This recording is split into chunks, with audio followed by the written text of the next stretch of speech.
What's up, guys? Mitt with Survey here back again.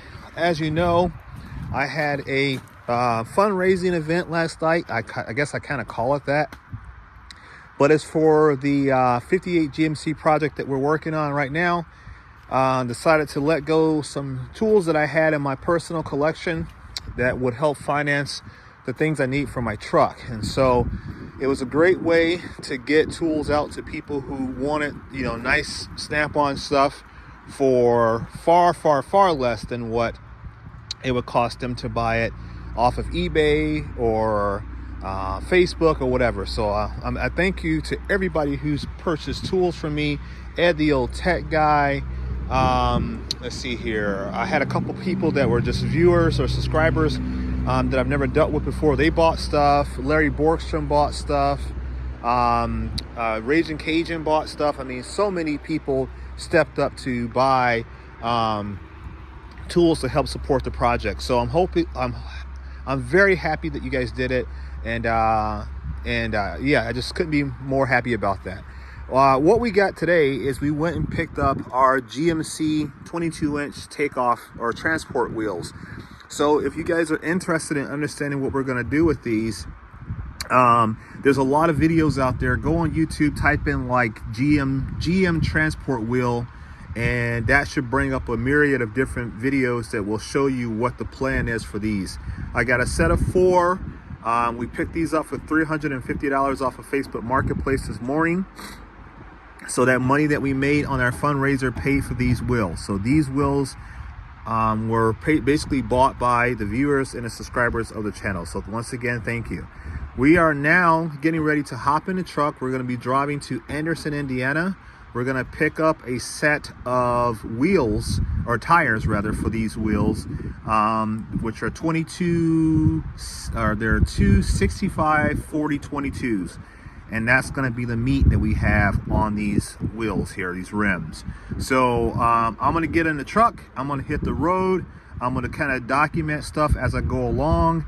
And then we will pick the camera back up when we have the wheels and start our return trip home. All right, guys, so this is going to be a very interesting video. I hope you like it. Let's get on.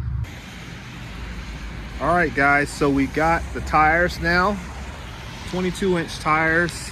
These are, what are these? I don't even know what the brand is. Let's see here. These are Eagle tires, 22-inch. 275 40 22s is what these are. You see the transport wheels back there. We're here in Anderson, Indiana. It was where we drove to get these at.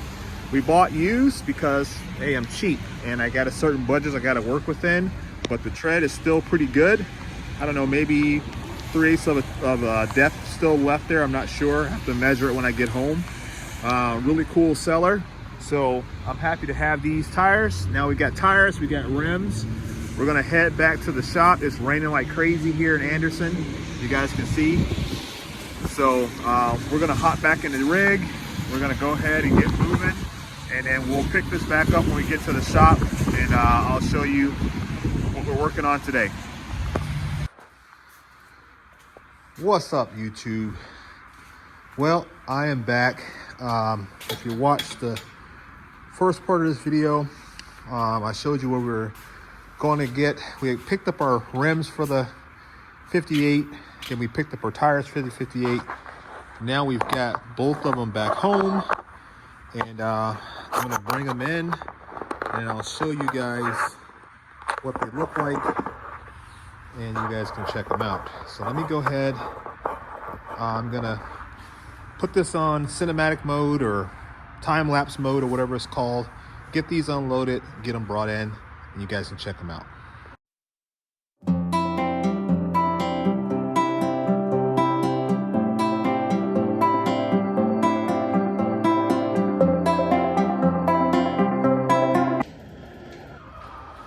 All right, so we're back.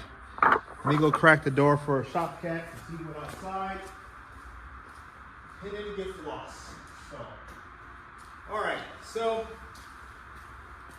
All right, what we've got here is GM, they call it transit or transport wheels.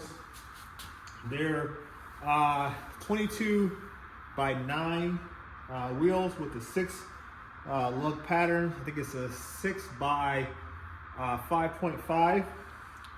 On the 58, we have a 5 by 4.75. We've ordered converter spacers to convert the 5 lug to 6 lug. We have that on order. That'll be here pretty soon, and so we'll be able to run these. I've been on all the different forums reading about how to do it correctly, and so I ponied up the money to get the proper mechanical bits to get that done. So, but we picked these up today. Now, shout out once again, I said earlier in the video, shout out to everybody who purchased ratchets from me.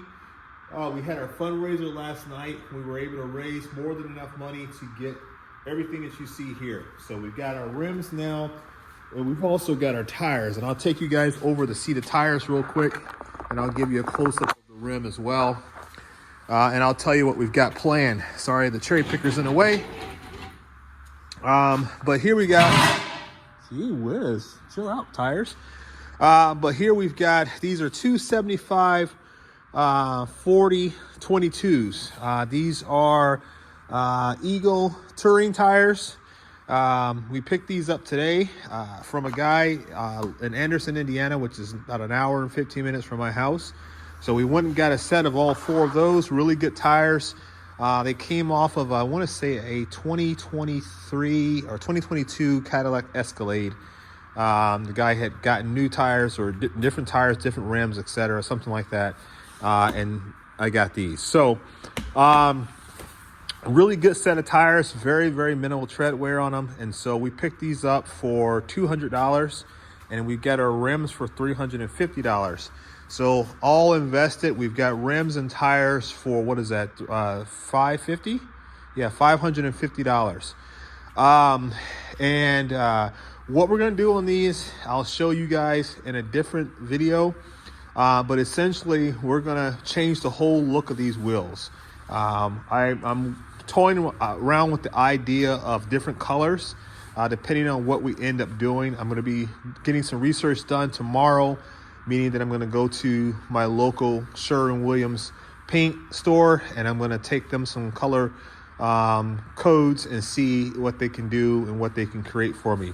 And then depending on how that shakes out, that will determine what color we do the rims, because that also will impact things like the bumpers and stuff like that, and what we're going to eventually end up doing for those. So there's a lot that's at stake on this color selection process that we're going through. Because we had to fix several areas of rust on this truck, and by fixing rust, meaning that we had to patch in new material, we have to color match in some areas, like down here on this cab corner, which has rust on it, but that's a chemical rust process that I did in order to get that color out. And so that's all actually fresh metal. And then I had to put some stress and other stuff in it to make it match the rest of the patina of the truck. But that's all brand new metal. And so with that, the same thing was true with the other rear fender. We welded in a complete corner piece, which is shown here. That whole bottom piece there was on a previous video. Well, that's all brand new metal that was fabricated, welded in, and blended perfectly with the curvature of the fender.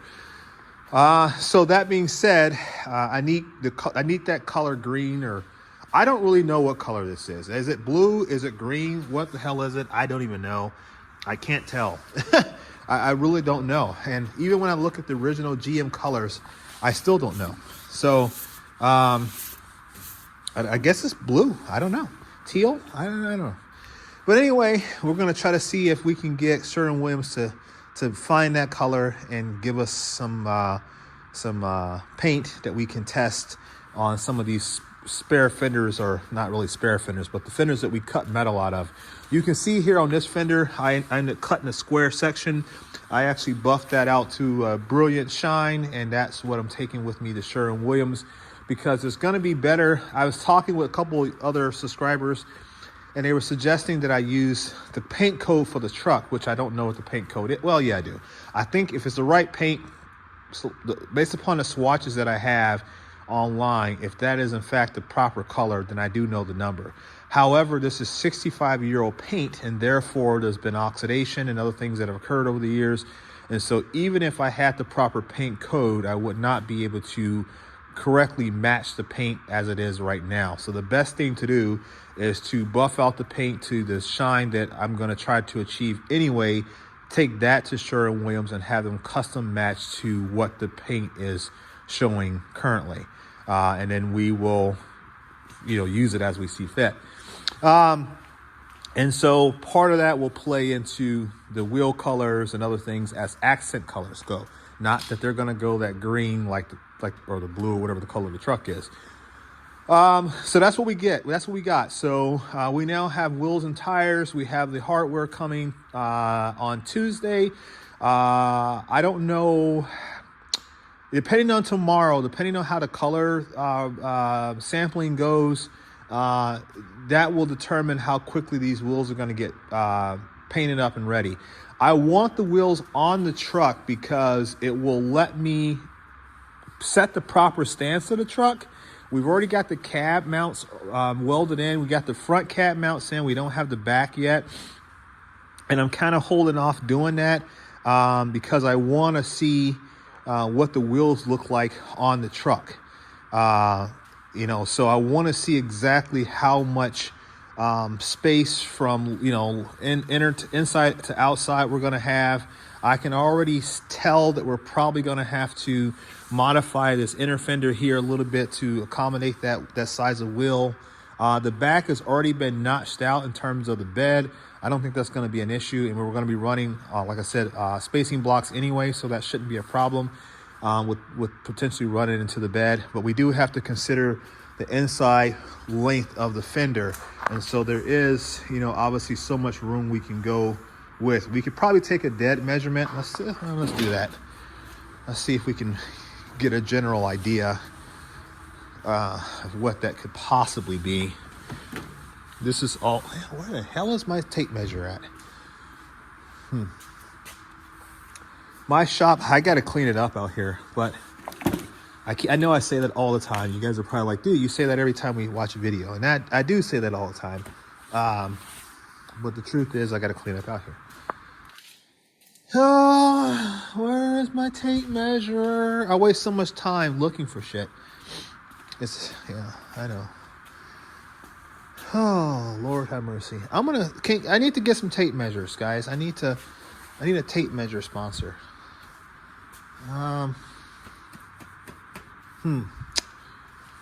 Oh, let's see here.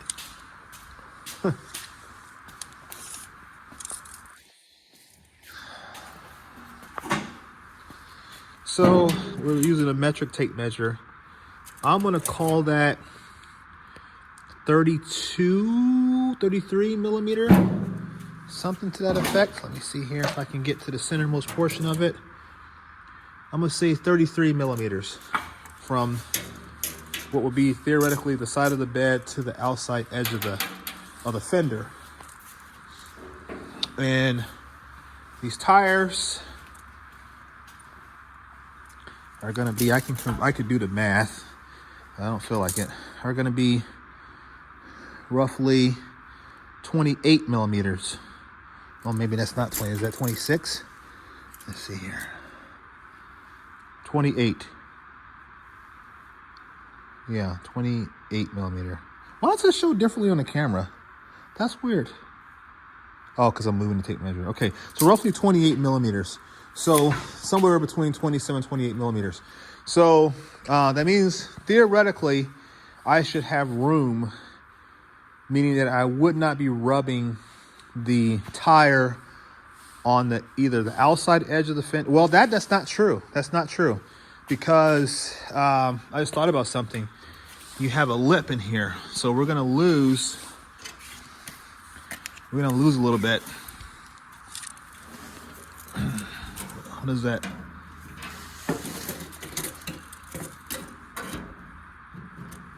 We're gonna lose 3 millimeter on that lip. So we may end up having to cut the inside of that lip off in order to make sure that we don't rub. Because what did I say? We're going to lose 3, and I said we were 33 theoretically, so we're actually 30. So yeah, I guess we still got some room. We got some room, so it looks like we should be okay with respect to the tire rubbing either the inside edge or the outside edge of the fender. But we won't know until we get everything mounted. But yeah, so that's where we're at. I'm going to set this right there. Remind me, guys, that's where it's at. But we're going to, once we get the paint figured out, we're going to go ahead and get these rims already cleaned up. We're going to take them in and get them mounted first. So I got to remove the stickers off of there and all that kind of stuff. But they're going to go to the shop and they're going to get mounted on the tires first, mounted and balanced. And then once they're mounted and balanced, then we will bring them home and then we'll start prepping for paint. And I think we're going to have to prep the lip here. We'll prep that first because we have to make sure that that edge is perfectly pristine, because this is what the tire machine is going to rub up against, and I don't want that looking shitty when it's on the wheel. So we're going to have to clean that up and get that prepped really well. But we're going to do our color, whether it be gloss black or green or whatever. I don't want to give too many details about that, but whatever it's going to be, we're going to do the paint. And then we're going to do 2K clear, 2 coats of clear, 2 coats of paint, and that should knock it out. 2 to 3 coats of clear, probably, yeah. But yeah, that's where we're at. So, yeah, I appreciate it, guys. I really, really do. You guys really helped out. So this is a YouTuber subscriber bought thing here. Well, the ones that bought the ratchets, that is. That fundraiser, like I said, was a complete success, and we sold what we needed to sell. And the reason why I sold is because I have a lot of stuff, guys. So, I'm always picked on about being a hoarder. And I sold, you see where the gaps are at represent the things that were sold. I can put that in there now because I don't have that ratchet anymore. We sold one of the red ones to Rajin Cajun, so he's got that coming in the mail. So we have some gaps. I mean, does anybody want a Apex Organizer 3/8 drive ratchet holder? I got an extra. I got a 1/4 drive head one too. I still have a lot of good stuff in here though, and I didn't lose. Like, it's not gonna hurt me to have sold off a couple things to some of my my loyal viewers. So. We got a gap here now that we can fill that in with something. So, yeah, we're still sitting pretty. We still got a lot of ratchets. We didn't sell any half-inch drive stuff. Thought about it, but, and we still got our Capri tool stuff here. So, that is awesome. Somebody said that you don't have any 3/4 drive snap-on ratchet. I do have a 3/4 inch drive snap-on ratchet. Just 100 years old, so I do have one of those. But yeah, that's where we're at. So like I said, thank you guys for supporting me on that. I'm kind of rambling on, so it's time to end this video. But yeah, that's what we got going on. So I thank you guys for that, and I will catch you guys on the next one. Peace.